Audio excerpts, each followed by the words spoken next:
क्या आप कल्पना कर सकते हैं कि एक 19 वर्षीय जिहादी मानसिकता वाले दरिंदे ने सोशल मीडिया को हथियार बनाकर एक दो नहीं बल्कि 180 से अधिक बेटियों का जीवन नरक बना दिया। महाराष्ट्र के अमरावती की गलियों से जब यह खौफनाक सच बाहर आया तो पूरे देश की रूह कांप उठी। 400 से अधिक अश्लील चलचित्र और एक ऐसा लव ट्रैप जिसमें हर दिन एक नई मासूम जान फंस रही थी। तनवीर का मुखौटा पहनकर मोहम्मद अयाज नाम के इस शैतान ने कैसे दोस्ती और प्रेम के नाम पर तबाही मचाई। आज की यह विशेष रिपोर्ट उस अपराधी की है जिसने मोबाइल फोन के जरिए 180 घरों की मर्यादा को तार तार कर दिया। आज हम परत दर परत खोलेंगे अमरावती के उस 180 गर्ल्स केस की सच्चाई जो आपके भीतर के क्रोध को जगाने के लिए पर्याप्त है।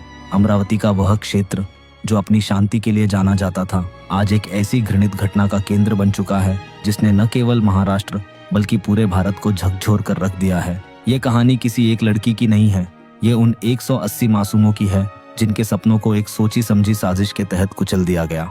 मोहम्मद अयाज, जिसे स्थानीय लोग तनवीर के नाम से जानते थे, उसने डिजिटल दुनिया का इस्तेमाल करके एक ऐसा काला साम्राज्य खड़ा किया जिसकी कल्पना करना भी मुश्किल है। मोहम्मद अयाज, जिसकी उम्र मात्र 19 वर्ष है, लेकिन उसके कुकृत्यों की गहराई किसी नरपिशाच से कम नहीं है। वह अमरावती के परतवाड़ा का निवासी है। एक साधारण से दिखने वाले इस लड़के के भीतर एक ऐसी कट्टर और विकृत मानसिकता पनप रही थी जिसने उसे एक सीरियल प्रेडेटर बना दिया। उसने समाज के सामने अपनी एक ऐसी छवि बनाई जिससे कोई भी आसानी से भ्रमित हो सकता था। उसने अपनी वास्तविक पहचान को ओझल कर तनवीर नाम का सहारा लिया। यह नाम परिवर्तन आकस्मिक नहीं था बल्कि एक सोची समझी रणनीति थी ताकि वह हिंदू छात्राओं के बीच अपनी पैठ बना सके और उनका विश्वास जीत सके। अयाज ने इंस्टाग्राम और स्नैपचैट जैसे सोशल मीडिया प्लेटफॉर्म्स पर अपनी एक विलासितापूर्ण जीवन शैली का प्रदर्शन किया। वह खुद को एक बेहद संपन्न और प्रभावशाली परिवार का सदस्य बताकर पेश करता था। उसकी प्रोफाइल पर दिखाई देने वाली महंगी घड़ियां, ब्रांडेड कपड़े और लग्जरी गाड़ियों की तस्वीरें केवल दिखावा नहीं थी बल्कि एक सुनियोजित जाल का हिस्सा थी जिसमें वह मासूम लड़कियों को फंसाने की कोशिश करता था। अयाज का मुख्य लक्ष्य वे छात्राएं थीं जो अमरावती के विभिन्न नामी कोचिंग संस्थानों में अपने भविष्य के सपने लेकर आती थीं। 11वीं और 12वीं कक्षा की ये किशोरियां जो प्रायः कच्ची उम्र और अनुभव की कमी के कारण अधिक संवेदनशील होती थीं, उसके लिए आसान निशाना बन गई थीं। अयाज की कार्य प्रणाली बेहद सोच समझी और धूर्त थी। वह रोज इन कोचिंग संस्थानों के बाहर मौजूद रहता, लड़कियों की गतिविधियों पर नजर रखता और फिर धीरे धीरे उनका डिजिटल रूप से पीछा करना शुरू करता था। वह उन्हें स्नैपचैट पर मित्रता के अनुरोध भेजता था। स्नैपचैट का चुनाव उसने बहुत सोच समझ कर किया था क्योंकि वहां भेजे गए संदेश और तस्वीरें कुछ समय बाद अपने आप हट जाते हैं जिससे सबूतों को मिटाना आसान हो जाता है। वह लड़कियों को यह विश्वास दिलाने की कोशिश करता था कि वह उनका सच्चा साथी है। वह उनसे घंटों सहानुभूति भरी बातें करता, उनके अकेलेपन का फायदा उठाता और धीरे धीरे उन्हें भावनात्मक रूप से प्रभावित करने की कोशिश करता था। बताया जाता है कि उसने एक ही समय में कई लड़कियों से इसी तरह संपर्क बनाए रखा। यह केवल सामान्य बातचीत नहीं थी बल्कि एक सोची समझी और धोखे पर आधारित प्रक्रिया थी जिसमें वह लोगों के भरोसे और भावनाओं का दुरुपयोग करता था।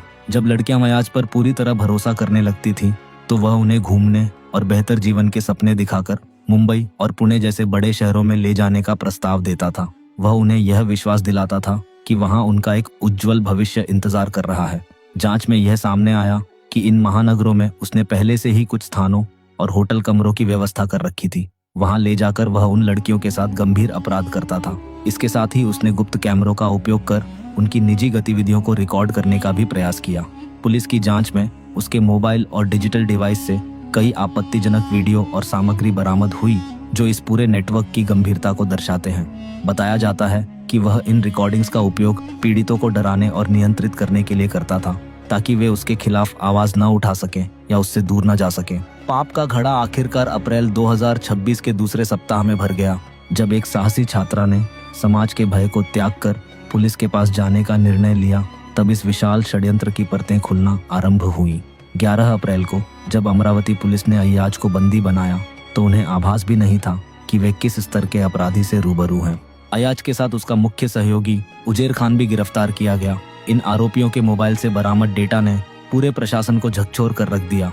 जैसे जैसे जांच आगे बढ़ी, कई पीड़ितों से जुड़ी जानकारियां सामने आने लगी जिससे मामले की गंभीरता और स्पष्ट होती गई। पुलिस जांच में यह भी संकेत मिले कि इस गतिविधि के पीछे एक संगठित नेटवर्क की संभावना हो सकती है। जो डिजिटल माध्यमों का दुरुपयोग कर रहा था। मामले की गंभीरता को देखते हुए वरिष्ठ पुलिस अधिकारियों ने इसकी सीधी निगरानी शुरू की और जांच को उच्च स्तर पर आगे बढ़ाया गया, क्योंकि यह मामला अब केवल एक अपराध नहीं बल्कि व्यापक सामाजिक चिंता का विषय बन चुका था। जैसे ही यह समाचार सार्वजनिक हुआ, अमरावती और पूरे महाराष्ट्र में क्रोध की ज्वाला भड़क उठी। विभिन्न संगठनों और स्थानीय नागरिकों ने सड़कों पर उतरकर आरोपी के लिए कड़ी सजा की मांग की।